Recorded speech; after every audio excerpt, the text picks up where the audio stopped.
Don't do this, guys. Don't do this. Don't film while driving. So this is the silly ice cream. This is the... Come on. Feedin sa pipa ba to? Yep. I'm gonna do it.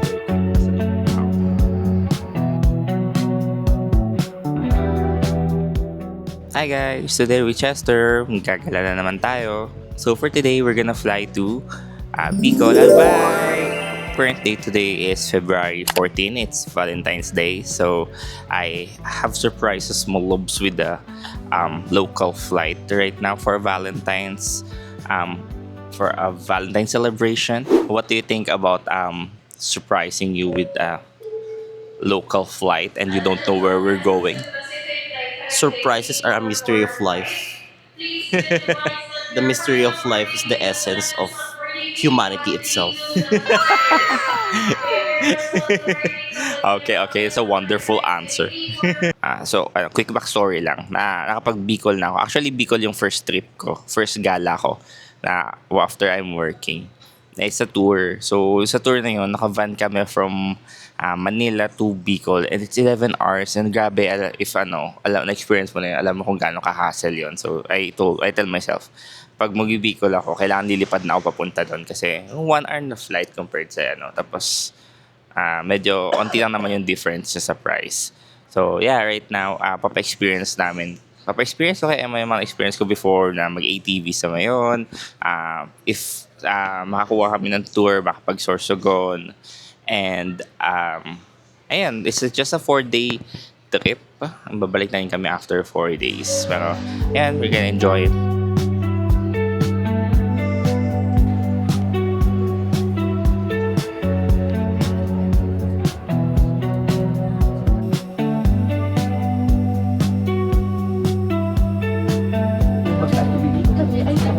Kala ko window seat kami.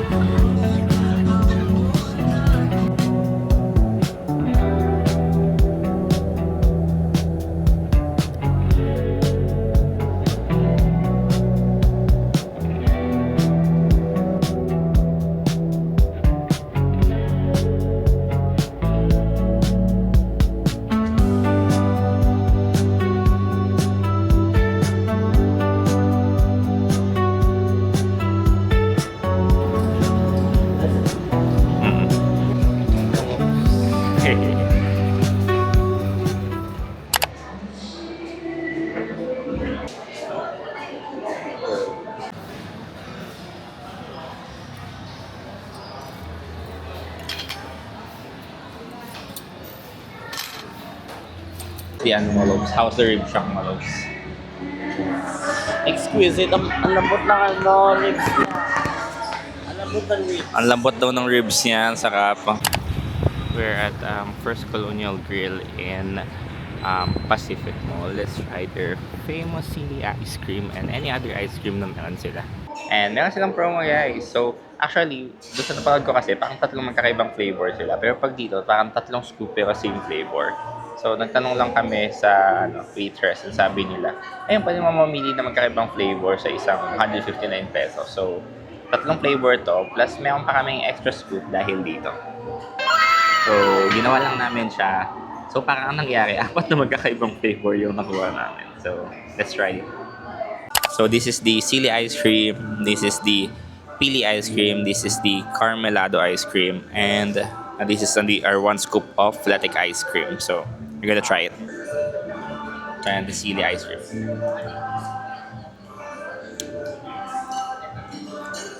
Oh!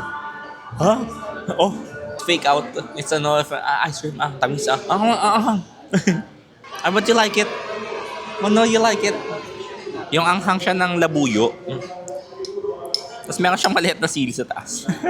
Nakakatanga yung ice cream yung spicy na ice cream. Ang tamis siya, tapos biglang aanghang. Parang ang tamis siya, tapos biglang may gagapang. Oo, biglang may gagapang. Gagapang sa dila, tapos sa lalamunan muna.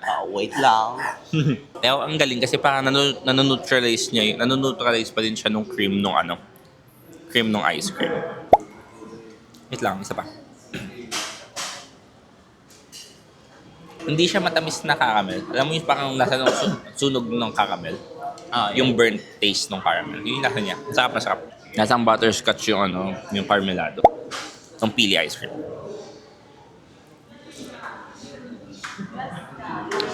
Okay lang. Sakto lang yung pili ice cream. Dati.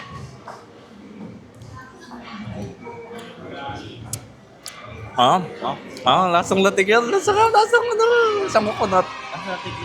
Okay, the winner today is latek and sile. Di madaming branches yung First Colonial. Convenient lang to kasi nasa loob ng mall yung sa amin. Alam ko meron daw nito sa lapit sa Cagsawa Ruins. Pero definitely a must. Try it, guys. Okay, walking to the port lang. Tawid lang muna tayo. Okay. Sana. Just a random butanding in the middle of I don't know where we are.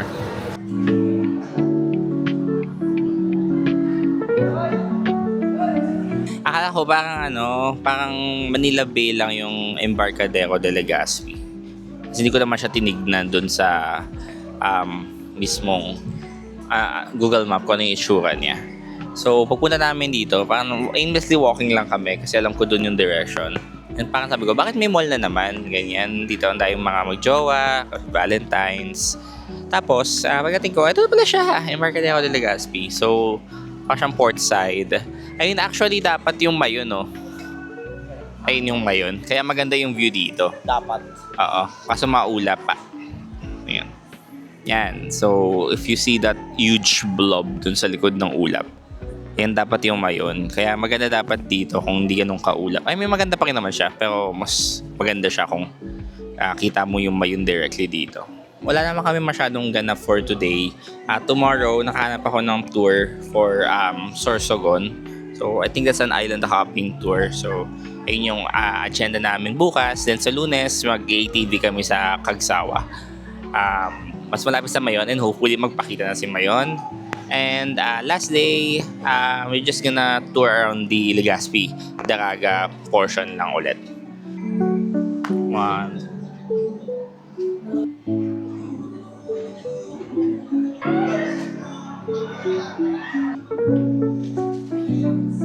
Parang kinuha sa baul ng picture ng parents mo.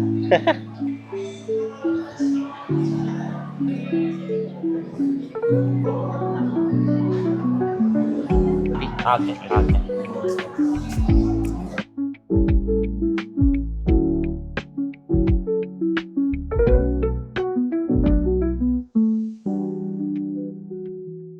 Hi guys, day 3 of our Bicol tour. So right now, it's currently 6-ish a.m. and we're going to Cagsawa Ruins to try to find kung pwede ngayong mag-ATV doon sa may Mayon. And hindi kami nag-book kasi hindi ko sure kung matutuloy kami sa ATV kasi nga, nag-aalbo ko to yung Mayon ngayon. So, we'll go there to check kung okay siya. Then after nun, we're gonna go to the famous 7-Eleven na may view ng Taal. And hopefully magpakita na si Taal. We're gonna go to Sumnang Lake as well and Daraga Church kung aabot later. Ganda talaga ng Mayon dito. Grabe.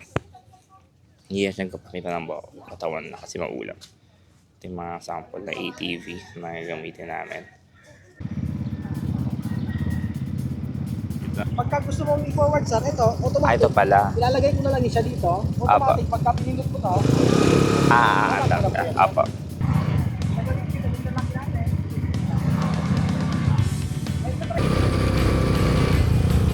Wow.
Sadly, hanggang dito lang daw pala siya. Pang-akle, grabe, sobrang ikli ng tail ngayon. Parang hindi siya worth it. Hindi man, worth it naman siya. Masaya pa din naman siya. Grabe, ang ikli lang talaga. Compared dun sa pagpumunta ka ng Black Lava Trail o kaya Green Lava Trail. So, yun lang. Ay, literal lang may truck.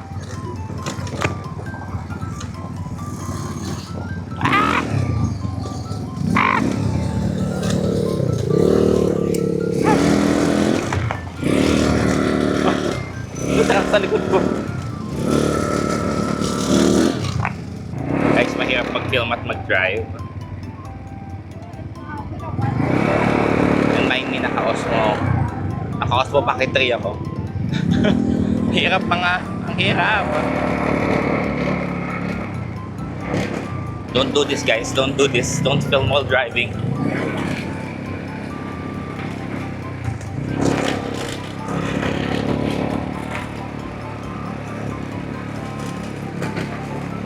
Okay. Okay po. Thank you.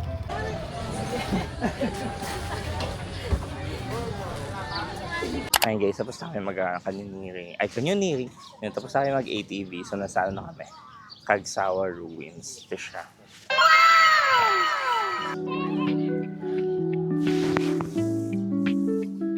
Ayan.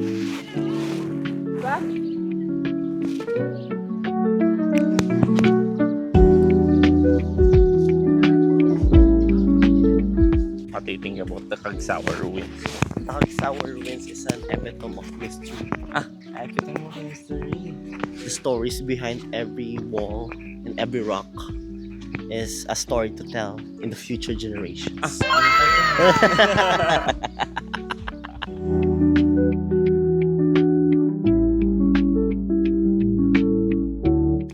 Ayan, wala no. Basking in the grace or the non-grace of Mayon Volcano kasi katago pa din siya. Quick chika lang muna. Hindi kasi kami nag-tour. One day tour lang kami kahapon for Sorsogon. Tapos ngayong Albay tour, DIY kami.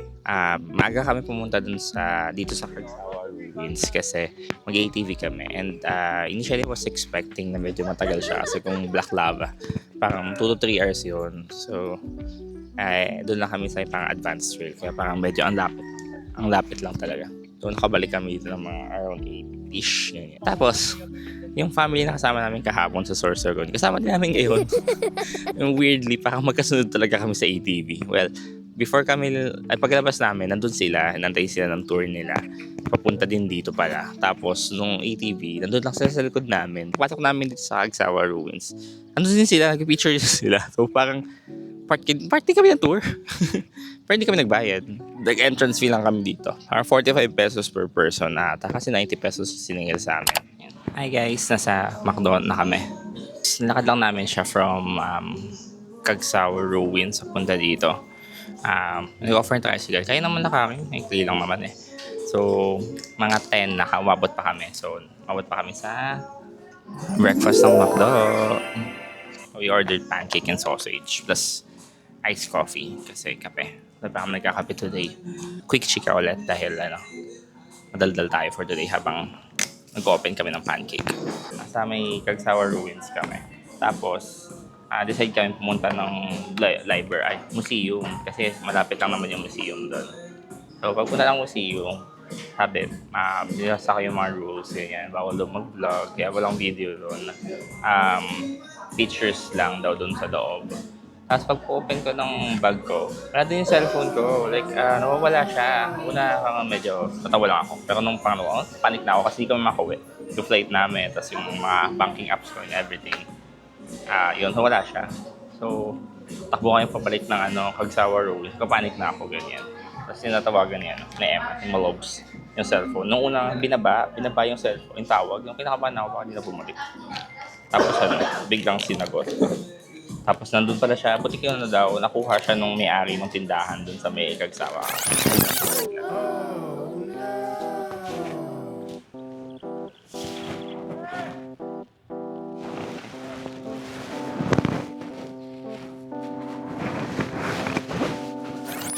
Shoutout to Cocoy's. Cocoy's Eatery doon. Kain kayo doon guys, mabait sila. balik yung cellphone namin. Tapos tinanong, sa inyo po ba yan? Tapos pinakita yung lock screen. Nandun kami dalawa. Ito yung lock screen, para reference. Ayan, so, final, nakuha ko na siya. Yehey. Ayan. Panic na ako eh. Hindi ko alam gagawin ko. So yan, ngayon, mag-McDo muna kami. On the way to Sumlang Lake. Just walking. Nag-jeep lang kami from McDo. Sa dito, 13 pesos lang. Kahit anong ruta ata, I think. Ginubatan, Poil something.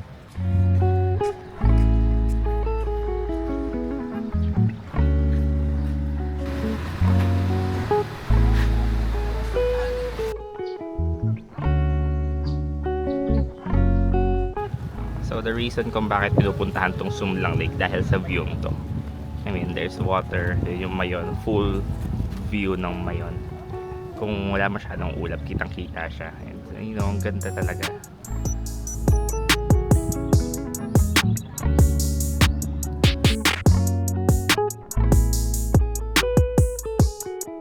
Okay guys, let's tour Sumlang Lake. So, meron dito ang malaking frame na pag tumayo ka sa gitna, actually may kita si Mayon, pero grabe yung ngayon, grabe yung kanina, yung cloud ngayon, wala na talaga makita. And there's cottages. Ito yung favorite spot ko dito, so pwede ka lang tumambay lang. Plenty of parking spaces kung magdadala kayo ng kotse niya.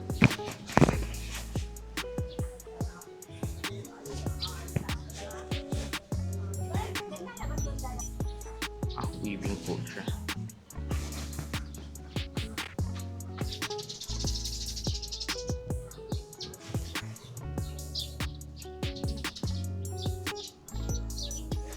Pagkaon.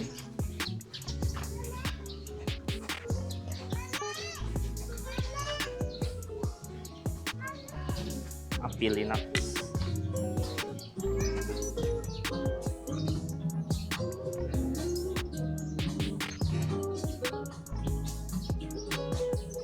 Gusto ko yun, pili tayo muna. Mga vases.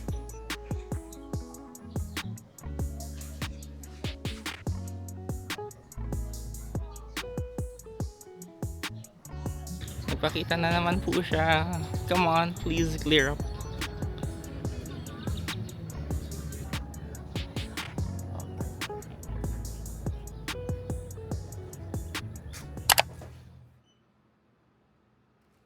Hi guys! Nakakating na kami ngayon sa 7-Eleven dito sa may Kamalig Bypass Road. So ito yung parang sikat na 7-Eleven kasi pag clear skies, you would be able to see 7-Eleven tapos yung Mayon. Tapos yun yung parang dupe version ng Lawson. Lawson yun, no? Lawson sa Japan. Tapos Mount Fuji yung nasa likod niya. So dito kami. Actually ano siya? Phoenix na gas station siya. Tapos may 7-Eleven sa gilid. So, kailangan mo siyang angguluhan para makita mo yung Mayon and its clear view para makapag-picture ka ng ayos. Medyo maulan ngayon kaya sa loob kami. Pumili kami ng drinks and food, snacks. Tapos yun, labas kami pag medyo maaraw na. Tapos, yatin ko medyo okay na yung itsura niya. Ang kita na siya. Kasi hindi pa nagpapakita si Mayon sa amin ng full glory. So, check natin later. Ayun, dito dapat siya guys. Kaso hindi siya kita ngayon. Kasi super maulan. Nagantay kami dito mga 1 hour din siguro kami dito. Hindi talaga siya nagpakita. Kasi maulan nga. So baka later, tingnan mo babalik kami.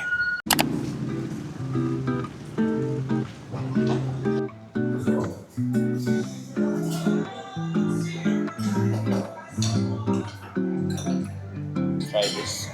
Yung ito, ito yung isa. Ito feeling ko, tingnan ko muna, kumakang. May to, may naman siyang coconut sa crab meat. Hindi man ganun kakakang. Ito yung pinangat. Pure na dahon. Ay, may baboy sa loob.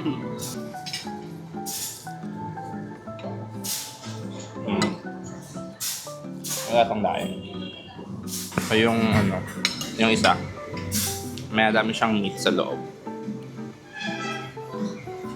Dami siyang meat sa loob. Tapos daw siya, coconut sa crab meat yung laman. Tapos yung isa, lasang laing.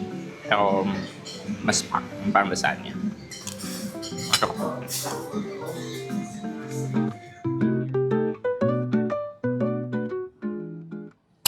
Hi guys! Kapagpalit na kami. So, sa ano kami ngayon? SM City Legazpi. Nasa Big's Diner kami. Say this is recommended when going to Bicol. Medyo maingay. Tingnan kung kaya. Ang last namin is pumunta kami ng Kamalig para kumain ng ano yun? Binagmokat. No. Pinangat yan. Bumili kami ng pinangat and yung Inno something. Bibili na kami ng pasalubong somewhere dun sa Kamali. Kaso lang kami, like super ang lakas ng ulan doon. So, tumigil kami sa gilid. Tapos sabi namin, sige balik na tayo ng Legazpi. So sabi ko, mag-jeep na lang kami kasi parang meron namang mga jeep na diretso ng SM Legazpi from Kamali. So tanong na kami sa driver pagkatigil, sabi oo daw. Tapos, sakay kami, gano'n ang tagal, gano'n ang layo pala noon. So parang nag-grab kami papuntang Cagsawa. Tapos from Cagsawa, nag-jeep kami papunta dun sa may Sumlang Lake. Tapos nag-jeep pa ulit kami, Sumlang to 7-Eleven. Tapos another 1 kilometer papunta dun sa Kamalig para kumain. So palayo yun. Tapos ngayon, pabalik kami.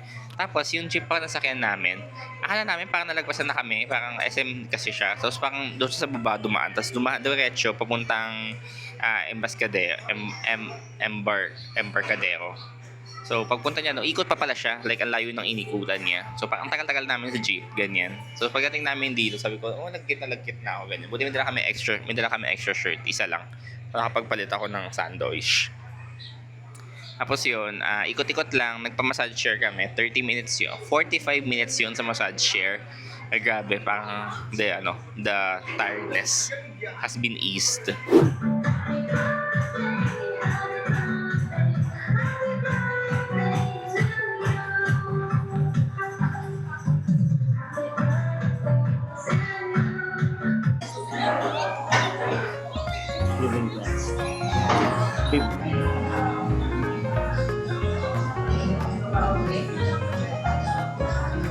Okay, try natin.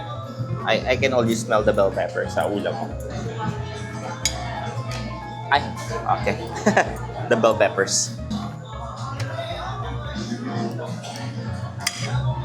Okay, thank you so much. Shall give you like 4. Laki. It's okay. Sabi nila, cheers daw sa Kita. Okay lang. Chicken is juicy. Or dahil Thai part, siguro siya.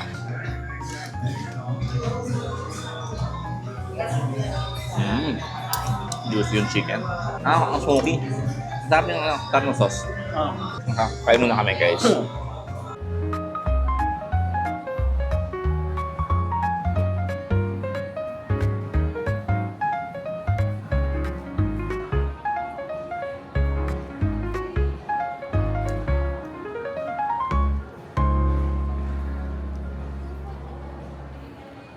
Try tikman na namin siya kanina. Then nagustuhan ko yung langka kasi I like langka. Bayan I'm focused. Ay, oo. Ay, ang sarap. Parang yung suman sa bigas. Yung bigas lang talaga at all. Walang anything.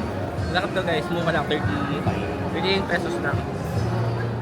Hi guys, good morning. Day 4 of our Bicol tour right now, and wake up not really early today. Finally, nakatulog na kami. And ang agenda lang namin is bumili ng pasalubong, tapos kumain ng lunch, tumambay somewhere sa coffee shop, then lipat tayo pabalik. So, flight namin is 6 p.m. sa Bicol International Airport pa din. And boarding is around 5. So, medyo aga namin sa airport. Kaya tatambay na kami sa coffee shop. And bumili kami pasalubong sa malapit na market. So, strip-in kami nagsistay. Hindi ako room tour kasi kung aim nyo maghanap na accommodation, natutulugan nyo lang talaga. Okay naman. Medyo cramped yung space. Good for two. May mainit na tubig naman siya. May aircon din. May TV sa likod. Pero hindi naman ginagamit. And ayun, sucks lang. And mura lang din namin siya nakuha. Sa Klook namin siya binook. Sa market, so Legazpi Public Market yung pinakamalapit dito. Like walking distance lang siya. Ang dami namin kinain kasi parang na-curious kami sa mga street vendor na nagbebenta. So ito yung una namin kinain. Bumili kami nito. So I think it's type of putong bigas na meron siyang matamis na niyog sa loob. Masarap siya. Bumili kami ng 4, 7 pesos each. Tapos dun sa loob ng palengke, meron din kami bilhan na toasted siopaw saka steamed siopaw. Mukha siyang famous kasi ang dami nabili. Pero ayun, masarap talaga siya. So parang 12 pesos lang yung toasted siopaw. Tapos 15 pesos yung steamed siopaw. Tapos ang sarap niya both. So definitely try that. We're gonna do a very quick pasalubong haul na nabili namin. Ang great suggestion is bumili sa palengke ng pasalubong kasi mas mura. First off, mazapan de pili. This is ground pili nuts na nakabar. 50 pesos each. This one. Masa podrida. Masa podrida. Pero ano siya, parang masarap siya kainin isabay sa kape. Sa umaga. Nakabili na ako dati ng Bicol namin. Tapos na-realize ko, alabat ang onti lang ng binili ko. So yun, bumili. Of course, when in Bicol, you need to buy pili nuts. So may packs of 3. Each jar of crispy with honey pili nuts. Another must when going to Bicol at nagluluto kayo is pansit pato na pack. This is 50 pesos. And we buy a lot of small stuff. Sopas yung tawag nila dito. Pero iba-iba siyang klase. So parang siguro sopas is biscuit. I need to double check that. Yung kami naman ganito. Nakalagay sopas. I remember buying this na pampapa ko lang sa biyahe. Tapos na sakapan ako sa kanya. So, tingnan natin yung same pa rin yung recollection ko dito. And another must buy pag punta kayo ng Bicol is this one. The Pili Tarts. And sabi natin masarap daw na brand is the R&M na Pili Tart. Bigat siya. I remember buying this din. Tapos ang unti lang yung binili ko nun. Tapos sabi ko, grabe yung sarap niya. Tapos ang unti lang yung binili ko. Masarap din yung mga maliliit na bilog. Parang pwede mo siya ibigay as pangapasalubong. Pero itong malaki kasi mas madami yung laman. Kaya sarap talaga. And yun lang naman ang haul namin for today mga pasalubong. Ayun. So after nito, maliligo na kami, mag-ayos ng gamit. Tapos mag-lunch kami. And as per Malob's request, gusto niya ulit kumain sa Rib Shack dahil grabe, kakaiba talaga yung lambot ng back ribs nila doon. And for its price, I think it's really good na. So, babalik kami dyan. Sa may Pacific Mall lang. Walking distance lang din dito. And so, trip in, pwede daw mag-iwan ng gamit. So, iwan naman na namin gamit dito. Mag-lunch na kami. Then, sibat namin for somewhere to stay. Then, going back to the airport. So, yep, update namin kayo. Hi guys, nasa Rib Shack na naman pala kami for lunch. And as usual, masarap pa din yung back ribs nila. Definitely get that. Bestseller spare ribs is really good as well. So, right now, we're trying to find coffee shop. We find one, lalakarin lang namin from SM Legazpi. And babalikan namin yung luggage namin trip in mamaya pag on the way to airport. So, yun lang. Let's go. Ayan, naglalakad lang kami guys. Hindi namin alam nag-Google Maps lang kami. Tapos dito pa. Sa probinsya. Nasa tayo. Greenery na. Wala nang establishments. Hidden cafe pa ba ito? Yung mayon sa likod. Para mong kita. Yun lang. Wala ka close. Nga. So, sakado nga talaga sila. Hindi ako nagbibiro. Sakado. Sarado po. Wala Sarado. po. Sakado.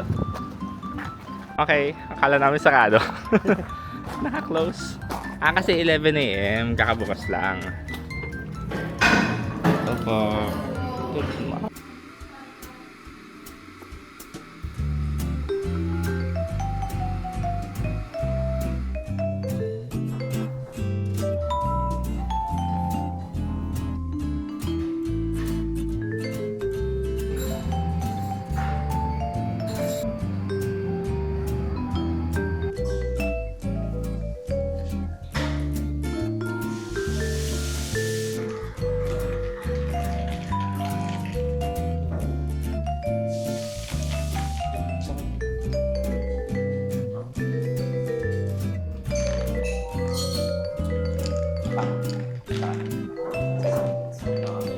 sarap nung coconut americano nila. Na-share ako sa espresso, coconut water, coconut syrup. Sarap na lasa mo pa din yung pagkabuko juice niya. Tapos yung coffee. Sarap, so good. Hi guys! Nasa Bicol International Airport na kami. After namin coffee sa Beck, decide kami na maglakad-lakad lang muna kasi medyo maaga pa. Decide kami na maglakad lang kami ulit pabalik ng SM Legazpi. Then after na maglakad ng SM Legazpi, lakad kami ng Yashino Mall, tapos bumalik kami ng diretso kami na Ayala Mall. So, ikot kami. Actually, naghanap kami ng ref magnet. Pero kasi may specific na ref magnet kami hinahanap. Yung medyo flattish siya, kamukha siya ng other ref magnets namin. So, nakabili kami sa may Ayala Mall, so sa mga pop-up stalls doon. Then, after nun, bumalik na kami ng trip in and nag-book lang kami ng Grab diretso dito. So, around 300 pesos from trip in to Bicol International Airport. At walang toll, ano dyan. Mabilis lang, so mga 20 minutes lang yung biyahe namin. 20-30 minutes lang yung biyahe namin from Legazpi papunta ng Bicol International Airport. Bumili kami ng snacks. So, bumili ako ng toasted siopaw sa 3M. 3M pala yung pangalan nung masarap na siopaw place nung sa may palengke. And wala yung steam. Basta gusto ko sana yung steam, pero bumili ako ng toasted na lang. And si Malobs bumili siya ng Big's na cheeseburger. Bacon cheeseburger.